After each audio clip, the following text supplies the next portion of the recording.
ময়ূৰ দাস ডক্টৰৰ প্ৰতি গভীৰ শ্ৰদ্ধাঞ্জলি জ্ঞাপন কৰিছোঁ। তেওঁ প্ৰয়াণ দিৱসৰ এই ক্ষণত উপস্থিত হৈ তেওঁৰ বিদেশ আত্মাৰ শান্তি আৰু সৎগতি কামনা কৰি মোৰ কথা ক'বলৈ আৰম্ভ কৰিছোঁ। আজি এই কৃতি ছাত্ৰ ছাত্ৰীৰ অভিনন্দন অনুষ্ঠানত উপস্থিত থকা মোৰ বয়োজ্যেষ্ঠ কনিষ্ঠ মোৰ চিনাকি অচিনাকি ছাত্ৰসকল, কেইবাটাও প্ৰিয় ছাত্ৰক মই ইয়াত দেখিছোঁ। সকলোৰে প্ৰতি মোৰ মৰম, আদৰ, ভালপোৱা আৰু শ্ৰদ্ধা জনাই মই কেইষাৰমান কথা ক'বলৈ আগবাঢ়িছোঁ। প্ৰথম কথা, মই বিশিষ্ট অতিথি বুলি মোক যদি নিমন্ত্ৰণ কৰিছে, মই এতিয়াও বিশিষ্টৰ শাৰীলৈ উঠা নাই। সেইকাৰণে মই শিক্ষক আৰু শিক্ষক হিচাপেই নিজৰ পৰিচয় দিবলৈ ভাল পাওঁ। মই ছাত্ৰ ছাত্ৰীসকলক ক্লাছত যেনেকৈ কওঁ, আজিও তেনেকৈ কওঁ। আৰু মই বহুত সময় কথা নকওঁ এইকাৰণেই যে বিজ্ঞানসন্মত এটা অধ্যয়নৰ যোগেদি এটা কথা প্ৰতিমান হৈছে যে খুব ভালকৈ কথা ক'লেও মানুহে 20 মিনিটৰ পাছত শুনিবলৈ ধৈৰ্য হেৰুৱাই যায়। মইতো ভালকৈ কথা নকওঁৱেই, সেইকাৰণে খুব কম সময়ৰ ভিতৰতে কেইটামান কথা ক'ম।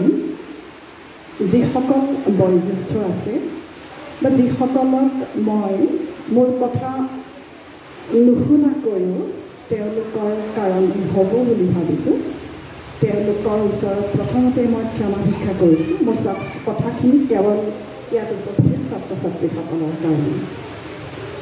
মই এটা পদ্ধতিগতভাৱে পঢ়ুৱাই ভাল পাওঁ আৰু সেইকাৰণে মই কেইটামান বিষয় নিৰ্বাচন কৰি আনিছোঁ আৰু ছাত্ৰ ছাত্ৰীসকলক তোমালোকৰ কাৰণে এখন চিঠি লৈ আহিছোঁ।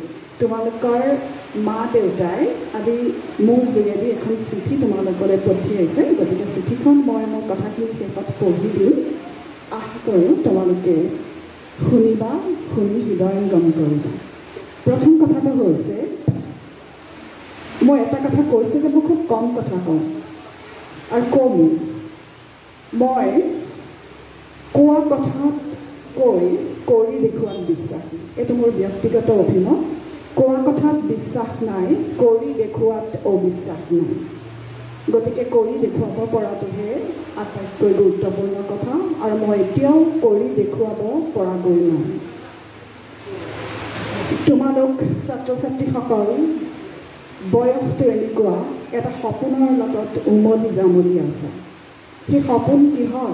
নিজৰ প্ৰতিষ্ঠাৰ, আত্মপ্ৰতিষ্ঠাৰ আকাংক্ষা সকলো মানুহৰে থাকে, তোমালোকৰো আছে। কিন্তু সেই সপোনত দেখা সেই প্ৰতিষ্ঠাৰ বাটটো কেৱল কিন্তু এখন গধুৰ মাৰ্কশ্বিট নহয়। মাৰ্কশ্বিটখন গধুৰ হওক, তাৰ লগে লগে গধুৰ হওক তোমালোকৰ মানুহ হোৱাৰ আখৰা। মানুহৰ দৰে মানুহ হোৱাটোৱেই হৈছে আমাৰ সংস্কৃতি, সেয়ে আমাৰ মনুষ্যত্ব। জন্ম হওঁতে গৰু পোৱালি এটা, ছাগলী পোৱালি এটাৰ সৈতে মানৱ সন্তান এটাৰ পাৰ্থক্য নাথাকে। মানৱ সন্তান মানুহৰ নিচিনা, গৰু পোৱালি এটা গৰুৰ দৰে। কিন্তু আমাৰ যি পৰিশীলন, যি সংস্কৃতি, সেয়ে আমাক পশু শাৱকৰ পৰা মানুহ কৰি তোলে। মনুষ্যত্বৰ পৰা কোনো কোনো মানুহ দেৱত্বলৈ আৰোহণ কৰিব পাৰে। আমি সাধাৰণ মনুষ্য হিচাপে থাকি যাওঁ। মই কোনো ধৰ্মীয় বা আধ্যাত্মিক দৃষ্টিভংগীৰ পৰা কোৱা নাই।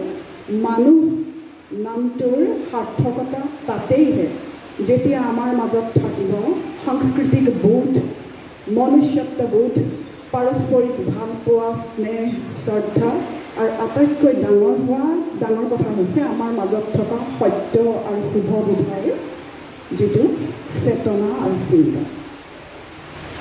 তোমালোকৰ পঢ়া শুনা সম্পৰ্কে মই বিশেষ কথা নকওঁ। কোনোবাই ডাক্তৰ হ'ব, কোনোবাই ইঞ্জিনিয়াৰ হ'ব, কোনোবাই শিক্ষক হ'ব। নিৰ্দিষ্ট ধৰণৰ বৃত্তি বা লক্ষ্য তোমালোকৰ সন্মুখত আছে। কিন্তু এইটো কথা মন কৰিবা যে মানুহৰ জীৱনত দ্বিতীয় এটা নিৰ্বাচন সদায় থকা উচিত। এটা ব্যক্তিগত অভিজ্ঞতাৰ কথা কওঁ মোৰ সহকৰ্মী এগৰাকী নামটো নকওঁ তেওঁৰ পুত্ৰই মেডিকেল পঢ়িব প্ৰথম লক্ষ্যত তেওঁ বিফল হ'ল পুত্ৰতকৈ মাকগৰাকীৰ অৱস্থা যথেষ্ট বেয়া তেওঁ বিষণ্ণতাত ভুগিছিলে যে ল'ৰাটোৱে তেওঁ ভবামতে নাপালে সেই কথাটোকে মই মোৰ ঘৰত আলোচনা কৰিলোঁ মোৰ ল'ৰাটোক ক'লোঁ মই এইটো কথা এইকাৰণে ক'ব খুজিছোঁ মোৰ ল'ৰাটো বুলি মই আচলতে আপোনালোকক সেইটো কথা অৱগত কৰিব খোজা নাই তাৰ বয়সৰ সকলোৰে বিচাৰধাৰাটোৰ কথা কৈছোঁ সি মোক ওচৰতে থকা ৱালখন দেখুৱাই ক'লে মা তুমি এইখন ৱালত যদি এটা গজাল মাৰিব খোজা এঠাইত যদি মাৰিব নোৱাৰা তেতিয়াহ'লে আন এটা ঠাই নিৰ্বাচন কৰিব না বেলেগ ঠাই নিবা মই নিশ্চয় নিম তেতিয়াহ'লে জীৱনৰো সেই তেনেকুৱা দ্বিতীয় নিৰ্বাচন এটা যিটো আমি অপশ্যন বুলি কওঁ অপশ্যন এটা থকাটো যোগ্য গতিকে কিবা এটা নাপালে তোমালোক হতাশ হোৱাৰ কোনো প্ৰয়োজন নাই জীৱন অনন্ত সম্ভাৱনাময় কিমান সম্ভাৱনা জীৱনত আছে সেই কথাটো আৱিষ্কাৰটোৱে হৈছে আমাৰ আটাইতকৈ ডাঙৰ কথা মানুহ আৰু জীৱন আৱিষ্কাৰৰ আনন্দ আটাইতকৈ বেছি ডাঙৰ সফলতা মই ভাবোঁ সপোন এটা থাকক সেই সপোনটো আব্দুল কালাম আমাৰ প্ৰয়াত ৰাষ্ট্ৰপতিয়ে কোৱাৰ দৰে টোপনি গৈ দেখা সপোন নহয় যিটো সপোনে তোমালোকক শুবলৈকে নিয়ে সেইটোহে সপোন আব্দুল কালামে কৈ যোৱা সপোনটো আমি তেনেকৈয়ে দেখিব লাগিব কালামৰ আদৰ্শ আমাৰ কাৰণে সদায় শ্ৰদ্ধেয় আমি তেওঁৰ ওচৰত প্ৰণত সপোন মানে সেইটো নহয় যিটো ডাক্তৰ ইঞ্জিনিয়াৰ হৈ আমি এতিয়া ডাঙৰ ঘৰ সাজিম এখন ডাঙৰ গাড়ী কিনিম ইচ্ছামতে আমাৰ বিলাসৰ সামগ্ৰী আমি ল'ব পাৰিম সেইটো সপোন নহয় সি মানুহ হোৱাৰ আখৰা নহয় আব্দুল কালামে কি থৈ গ'ল আমাৰ কাৰণে তেওঁ পাৰ্থিৱ সম্পত্তি কি কেইটামান চোলা পেণ্ট আৰু কেইবা হাজাৰ কিতাপ কিন্তু আমাৰ কাৰণে তেওঁ কি থৈ গ'ল এখন বিজ্ঞান মনস্ক ভাৰত আমাৰ কাৰণে এটা আদৰ্শ গতিকে তেওঁ কোৱা সপোনটো তোমালোকে দেখা কিন্তু সেই সপোন দেখি তোমালোকৰ পাছফালে থকা যিখিনি মানুহ পাৰিবাৰিক ক্ষেত্ৰতে হওক বা সামাজিক ক্ষেত্ৰতে হওক যিখিনি মানুহ তোমালোকৰ পাছফালে ৰৈ আছে তেওঁলোকক এৰি থৈ তোমালোক এনেকুৱা গতিতে নাযাবা যে তেওঁলোকে তোমালোকক চুব নোৱাৰে পাব নোৱাৰে তাৰ পাছতে মই কওঁ যে মানুহ হিচাপে যেতিয়া প্ৰতিষ্ঠিত হ'বা তেতিয়া সমাজৰ প্ৰতি আমাৰ এটা দায়বদ্ধতা আহে কোনোবা শিক্ষক হ'বা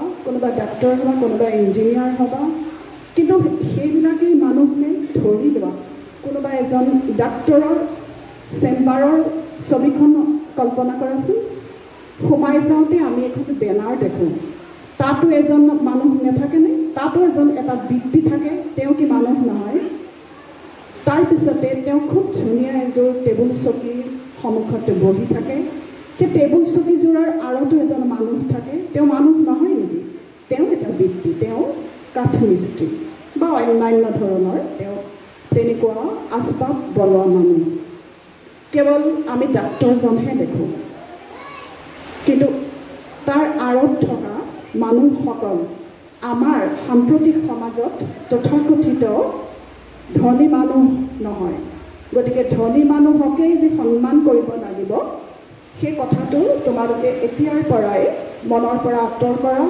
মানুহ কিহেৰে ধনী হয় টকা পইচা যথেষ্ট নেকি এনেকৈ ভাবিবা মোৰ কি নাই মই সদায় টিভিত দুখীয়া ঘৰৰ ল'ৰা ছোৱালীয়ে যেতিয়া ভাল ৰিজাল্ট কৰে সাংবাদিকসকলে কয় দেউতাকে ৰাজমিস্ত্ৰী ছাত্ৰ এনেকুৱা ৰিজাল্ট কৰিছে কেলে ৰাজমিস্ত্ৰীৰ পিতেকে ভাল ৰিজাল্ট কৰিব নোৱাৰে নেকি কিয় নোৱাৰে সাধনা আগ্ৰহ থাকিলে টকা পইচা অন্তৰাই নেকি হয় তেওঁ টিউশ্যন দিব পৰা নাই তাৰমানে তেওঁ ভাল ৰিজাল্ট কৰিছে সেইটো এটা উৎসাহিত কৰিবলগীয়া কথা কিন্তু সমান্তৰালভাৱে এজন দেউতাকক বহুত মানুহৰ সন্মুখত হেয় প্ৰতিপন্ন কৰাটো মই ব্যক্তিগতভাৱে কিন্তু খুব বেয়া পাওঁ ৰাজমিস্ত্ৰী সন্তানে কি ফাৰ্ষ্ট হ'ব নোৱাৰিব লেটা পাব নোৱাৰিব তাৰ কি মানে আছে সাধনাহে দৰকাৰ গতিকে মোৰ কি নাই ময়ো ভাবোঁ মোৰ চব আছে কি নাই যি নাই সেইখিনি কথা চিন্তা নকৰি যিখিনি আছে আমি সেইখিনিয়ে আগবাঢ়িব লাগিব ঈশ্বৰে তোমালোকক দুটা হাত দিছে, দুটা ভৰি দিছে, এটা সক্ৰিয় মগজু দিছে, তাতকৈ তেওঁৰ কি কৰ্তব্য? গতিকে আমাৰ কৰ্তব্য হৈছে ঈশ্বৰৰে গতি, ঈশ্বৰে গতি, ঈশ্বৰে গতি। এইটো উপনিষদৰ মূল তত্ত্ব। আগবাঢ়ি যোৱা, আগবাঢ়ি যোৱা, আগবাঢ়ি যোৱা, যাব লাগিবই। জীৱন অনন্ত সম্ভাৱনাময়, কিন্তু অনিশ্চিত। সেই অনিশ্চিত জীৱনৰ মাজতে আমি নিশ্চিতভাৱে আমাক প্ৰতিষ্ঠা কৰি থৈ যাব লাগিব। আমাক 100 বছৰলৈ মনত ৰাখিবলৈ হ'লে আমি 100 বছৰ জীয়াই থকাৰ প্ৰয়োজন নাই। 100টা নহ'লেও 50টা ভাল কাম যদি আমি কৰি থৈ যাব পাৰোঁ, তেতিয়াই মানুহে আমাক মনত ৰাখিব। এই যে ডাঙৰ ঘৰ এটা, ডাঙৰ গাড়ী এখন, বিলাসৰ সামগ্ৰী, ব্ৰেণ্ডেড চাৰ্ট, ব্ৰেণ্ডেড জোতা, এইবোৰ কিন্তু একো বস্তু নাই, একেবাৰে তুচ্ছ, একেবাৰে নগণ্য। কি আছে জীৱনটোত মানুহৰ? একো নাই। সকলো এদিন যাবই লাগিব, কিন্তু থকা দিনকেইটাত আমি আনক ভাল পাওঁচোন, আনৰ প্ৰতি খং ক্ষোভ এইবোৰ নাৰাখোচোন। তোমালোকৰ কৰ্তব্য হৈছে এতিয়া পঢ়া আৰু অধ্যয়ন কৰা। ৰাতিপুৱা স্কুল বা কলেজলৈ উলিয়াই পঠিয়াই মা বা দেউতাই আশা কৰে ল'ৰাটো বা ছোৱালীজনী মোৰ ভাল হওক। তোমালোকে পঢ়ি শুনি তেওঁলোকক ভৱিষ্যতে টকা পইচা দি চাবা বুলি আশা কৰে নেকি? মুঠেই নকৰে। সন্তানৰ প্ৰতি মাক দেউতাকৰ পাৰ্থিৱ সুখ ভোগ কৰিম বুলি আশা নাথাকে, কেৱল ভাল হওক।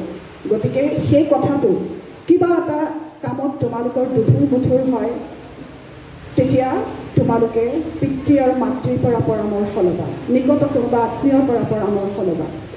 এনেকুৱা কেতিয়াবা পৰিস্থিতি আহে, তোমালোক বেয়া সংগত পৰিও কিবা বেয়া কাম কৰিবলৈ যোৱাৰ আগমুহূৰ্তত মা আৰু দেউতাৰ মুখ দুখন মনত পেলাবা। সেই দুজন মানুহৰ বাহিৰে পৃথিৱীত নিস্বাৰ্থভাৱে তোমালোকক ভাল পোৱা মানুহ কিন্তু কোনো নাই। গতিকে সমান্তৰালভাৱে পৰিয়ালৰ প্ৰতি আমাৰ দায়িত্ব থকাৰ লগে লগে সমাজখনৰ প্ৰতি দায়িত্ব আছে। সমাজৰ প্ৰতি দায়িত্ব মানে আমি মনুষ্যত্ব বুদ্ধ অৰ্জন কৰা, আমি মানুহ হোৱা। বৰষুণ দি আছে নিজে নিজে, গছজোপাৰ সকলো পাততে সমানভাৱে পানী পৰিছে। আমি যদি বৰষুণ নিদিয়া দিনকেইটাত বাল্টি এটা লৈ প্ৰত্যেকখিলা পাতকে বৰষুণ পানী দিবলৈ যাওঁ, তেতিয়াহ'লে সফল হ'মনে আমি? প্ৰত্যেকখিলা পাতত দিবলৈ যাওঁতে আমাৰ সময় খৰচ, শাৰীৰিক পৰিশ্ৰম, অযথা কাম। তাতকৈ যদি আমি নিজে ভাল হওঁ, বৰষুণ পৰক, আমি তিতো, আমি প্ৰত্যেকে নিজে নিজে ভাল হওঁচোন। সমাজখনো কিহেৰে গঠিত? আমি প্ৰত্যেক মানুহৰ যোগেদি নহয় জানো? গতিকে আমি প্ৰত্যেকেই ভাল হওঁ আৰু প্ৰত্যেকেই সমাজখনৰ প্ৰতি অৰিহণা আগবঢ়াওঁ। এইটো তুলনা মই তোমালোকক কৰি দিছোঁ। বৰষুণৰ পানী আমাৰ গাত পৰক, আমি নিজেই তিতো।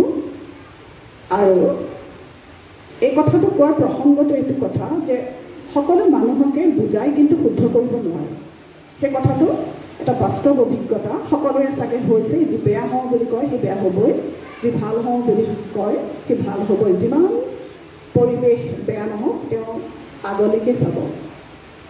তাৰপিছতে বৃহত্তৰভাৱে আমাৰ দেশ, জাতি আৰু ভাষাৰ প্ৰতি আমাৰ এটা কৰ্তব্যবোধ আছে। দেশক ভাল পাবলৈ শিকাব নালাগে।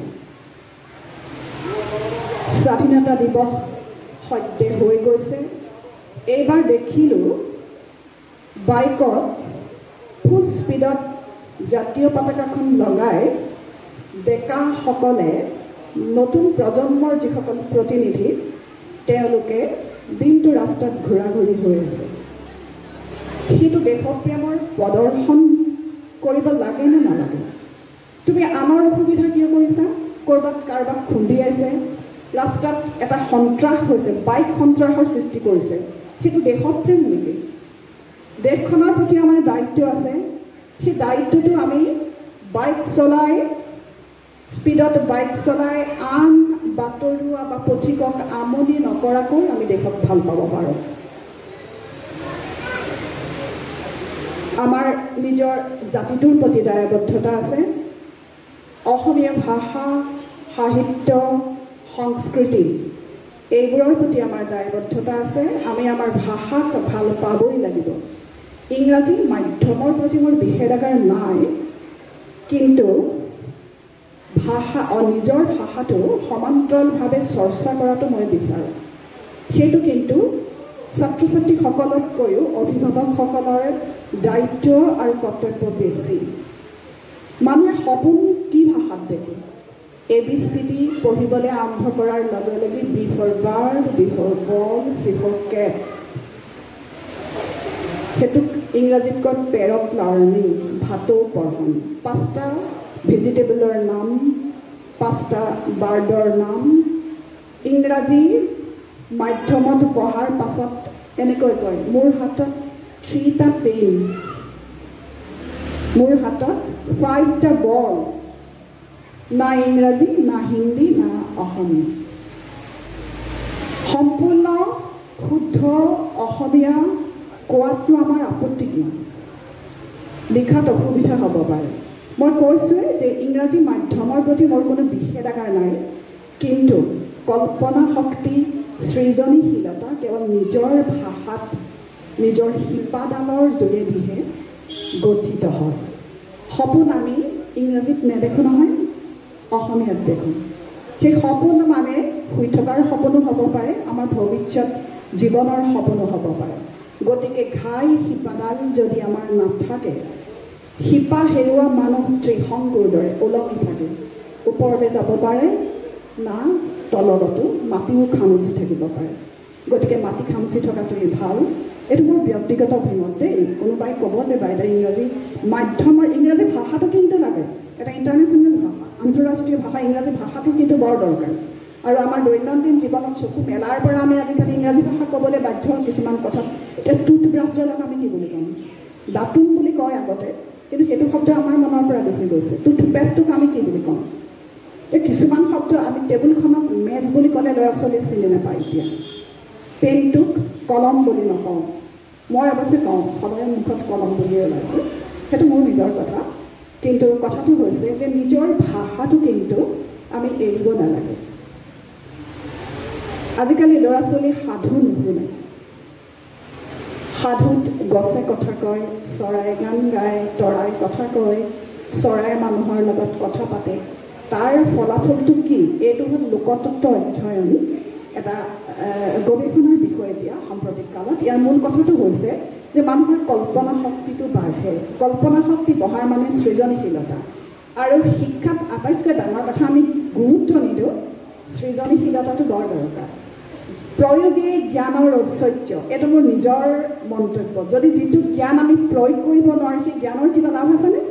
গতিকে জ্ঞানৰ ঐশ্বৰ্যটো ক'ত প্ৰকাশ হয়? য'ত আমি প্ৰয়োগ কৰিব পাৰোঁ। তুমি বিজ্ঞান শিক্ষা লৈছা, যদি তুমি বেমাৰ হ'লে ডাক্তৰৰ ওচৰলৈ নগৈ জৰা ফুকা পানী অকণ খাই দিওঁ, তেতিয়াহ'লে আমাৰ বিজ্ঞান শিক্ষাৰ অৰ্থ নাই। আমি প্ৰয়োগ কৰিব লাগিব। মই এটা সাধাৰণ উদাহৰণহে দিছোঁ। তাৰ পাছতেই তোমালোকৰ কাৰণে এইটো মোৰ এটা বিশেষ অনুৰোধ, অকণমান প্ৰকৃতিৰ লগত নিবিড় আত্মীয়তা কৰিবলৈ চাবা। আজিকালি ল'ৰা ছোৱালীবোৰৰ সময় নাই, কিন্তু আজিৰ পৰা 25 বছৰ আগতে 24 ঘণ্টাৰ দিনটো, এতিয়াও 24 ঘণ্টা। পঢ়াৰ বোজাটো বাঢ়িছে, পঢ়াৰ বোজাটো কিন্তু তেওঁলোকে নিজে বঢ়াই লোৱা নাই। ক'বলৈ বেয়া হ'লেও মই মুকলিকৈ কৈছোঁ, আমাৰ অভিভাৱকসকলৰ এই ক্ষেত্ৰত বহুত দুখ আছে। অমুকৰ ল'ৰাটোৱে 99 পাইছে, তই কিয় নেপাবি? কিয় নেপাবিটোৱে ডাঙৰ কথা নহয়।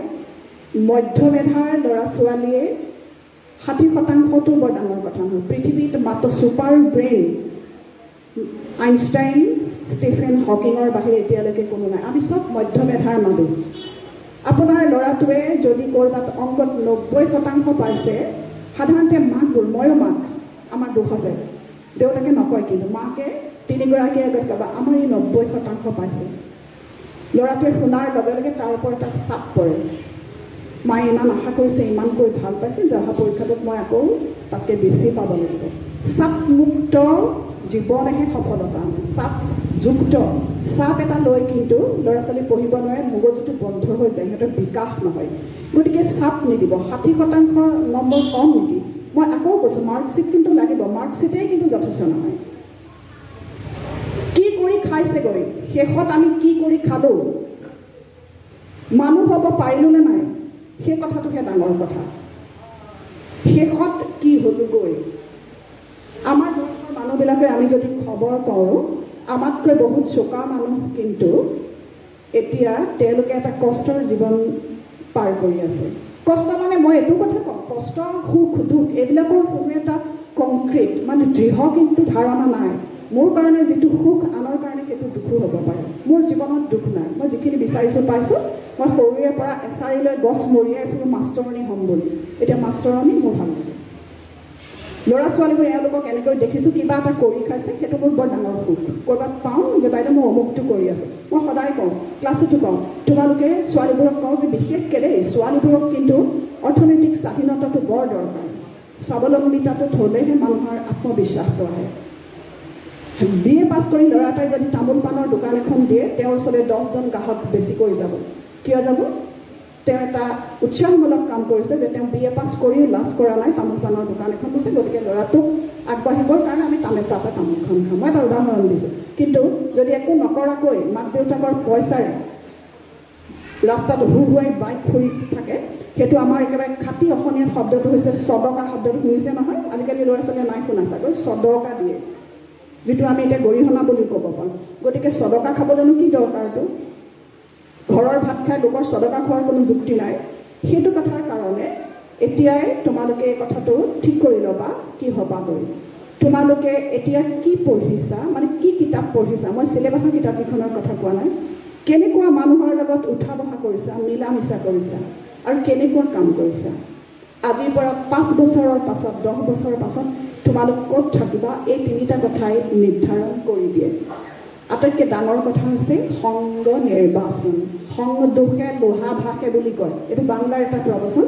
সংগ দোষে লোহা ভাসে তাৰমানে সংগ দোষত পৰিলে লোহা উপঙে বুলি কয় গতিকে ভাল সংগ নিৰ্বাচন কৰিবা ভাল পাবা তোমাক চিগাৰেট এটা খাবলৈ এই যে পেকেটটো খাই কি বস্তু শিখৰ নে খৈনি তেনেকুৱা জাতীয় খাবলৈ লগ ধৰা বন্ধুকেইটা একেদিনাখনে এৰিবা মই ছাত্ৰ ছাত্ৰীসকলক কৈছোঁ গতিকে কোনটো কাম ভাল কোনটো কাম বেয়া যদি নিজে দধুৰ মধুৰত পৰা তেতিয়াহ'লে মাৰ লগত পাতিবা সাধাৰণতে দেউতাকবোৰৰ লগত ল'ৰা ছোৱালীবোৰ অকণমান এটা গেপ থাকে অকণ ভয় কৰাটো ভাল বাৰু কিন্তু মাৰ লগত খুব বন্ধু হৈ পেলাই কথাবিলাক পাতিব যে মা এই বন্ধুজনে দেখোন এনেকৈ কৰিছে আৰু মাতৃসকলকো কৈছোঁ বন্ধুটো নিৰ্বাচন কৰি দিব ঘৰলৈ মাতি আনি অন্ততঃ 8 মানৰ পৰা বন্ধুবিলাকক ঘৰলৈ মাতি আনি সিহঁতৰ লগত কথা পাতক সিহঁতৰ আচাৰ আচৰণতে আপুনি গম পাব আপোনাৰ ল'ৰাটো কেনেকুৱা মানুহৰ সংগত পৰিছে সেইটো কিন্তু বৰ ডাঙৰ কথা মা কয় বিশেষকৈ দেই দেউতাকে এইবিলাক কথাত মতা মানুহৰ পৃথিৱীখন বাহিৰৰ গতিকে জীৱিকাৰ ক্ষেত্ৰতো তেওঁলোক ব্যস্ত থাকিব লাগে কিন্তু পৰাপক্ষতো সংগ দিবই লাগে 16 বছৰৰ পাছত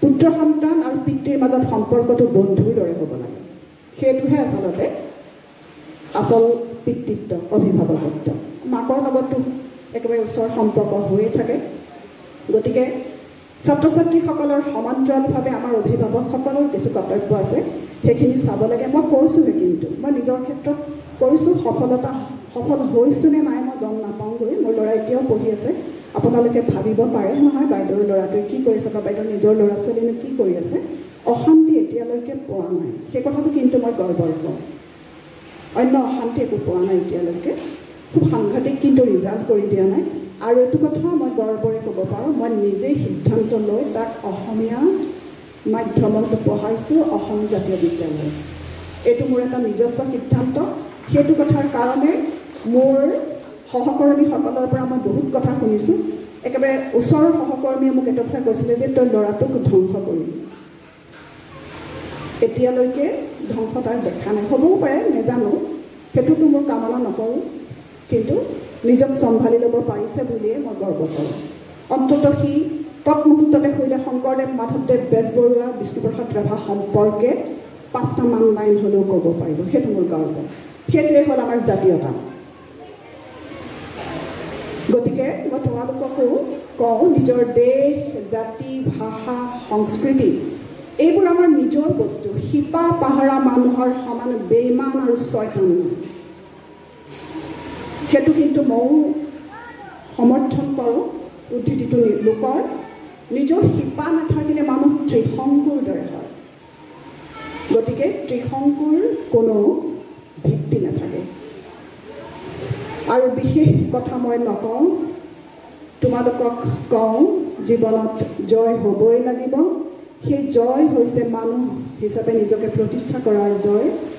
পৰাজয়তকৈও পৰাজয়ৰ ভয় বেছি ভয়ংকৰ। সেই ভয়ক জয় কৰা। গতিকে পৰাজয় মানি নল'বা, আগবাঢ়ি যোৱা।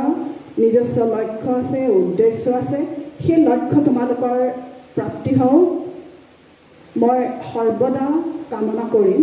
কিন্তু আন কোনোবাই ইয়াত থকা 100 জনেও যদি তোমালোকক নম্বৰ পাবই লাগিব বুলি কয়, মই অকলে কওঁ নম্বৰ কিন্তু যথেষ্ট নহয়। নম্বৰো লাগিব, তাৰ লগে লগে তোমালোকক মানুহৰ দৰে মানুহ হোৱাৰ যিটো আকাংক্ষা সেইটো পূৰণ কৰাটোৱেই হৈছে আটাইতকৈ ডাঙৰ কথা। এতিয়া তোমালোকে নুবুজিবা, আমাৰ বয়সৰ মানুহে গম পাওঁ জীৱনটোত কি কৰিলোঁ কি নকৰিলোঁ, কিবা আছেনে কি লৈ যাম। পুত্ৰ সন্তান কন্যা সন্তানলৈ সম্পত্তি থৈ লাভ নাই। যিখিনি সাজু হৈ থাকে, সাজু হৈ থকা বস্তুখিনি পোৱা মানুহে কেতিয়াও নিজক সাজু কৰিব নোৱাৰে। সেইটো বৰ ডাঙৰ কথা। গতিকে ন্যূনতম যিখিনি নহ'লে নহয় সেইখিনি লাগিব। মই আৰু এইটো কথা কোৱা নাই যে আমি সন্ন্যাসী হৈ ক'ৰবালৈ গুচি যাওঁ, কিন্তু অতিৰিক্ত নহয়। কিন্তু ডাঙৰ কথা হৈছে অতিৰিক্তৰ সীমাৰেখাডাল ক'ত? আপোনালোকে এইবোৰ পায়ে আছে বাতৰি কাগজত। কোনোবাই ৰাক্ষসৰ নিচিনাকৈ মুখত সুমুৱাই থাকে। দুৰ্নীতিগ্ৰস্ত মানুহ চৰিত্ৰহীন নহয় নেকি? আমি চৰিত্ৰহীন বুলি ক'লে কি বুজোঁ? নাৰী বা পুৰুষৰ অবৈধ সম্পৰ্ককে চৰিত্ৰহীন বুলি কওঁ, হয়নে?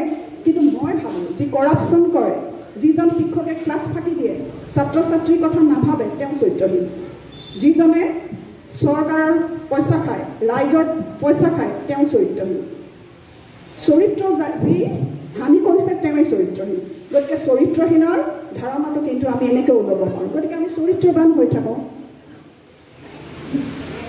আৰু মই বিশেষ কথা নকওঁ, তোমালোকৰ কাৰণে তোমালোকৰ মায়ে ছাত্ৰ ছাত্ৰীসকল মই লাহেকৈ পঢ়ি দিম, তোমালোকে মন কৰিবা দেই।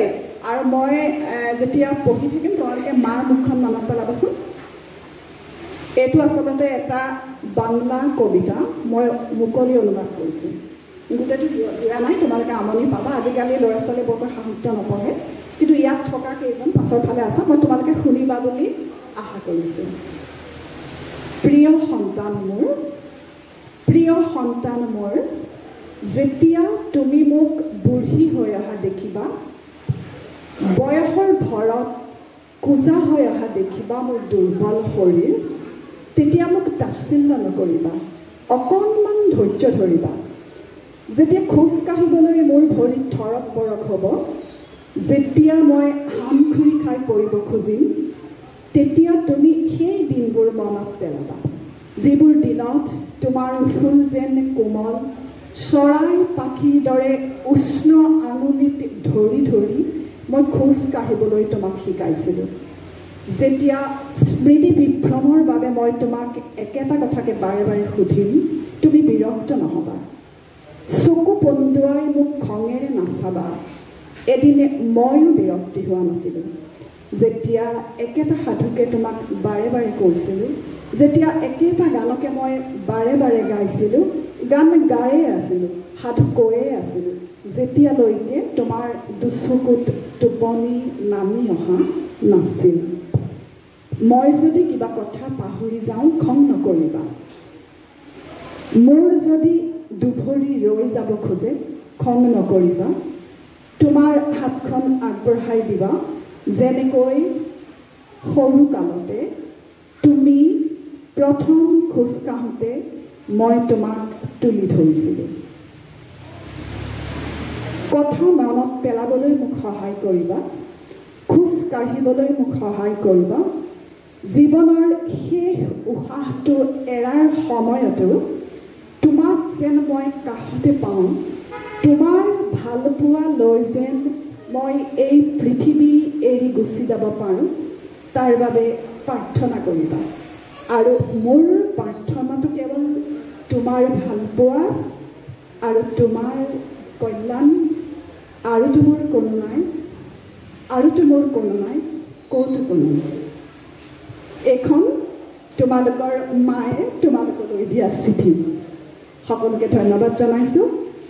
তোমালোকৰ মংগল হওক আৰু সদায় ঈশ্বৰৰ আশীৰ্বাদ লাভ কৰা। ইয়াকে কৈ মোৰ বক্তব্য সামৰিছোঁ।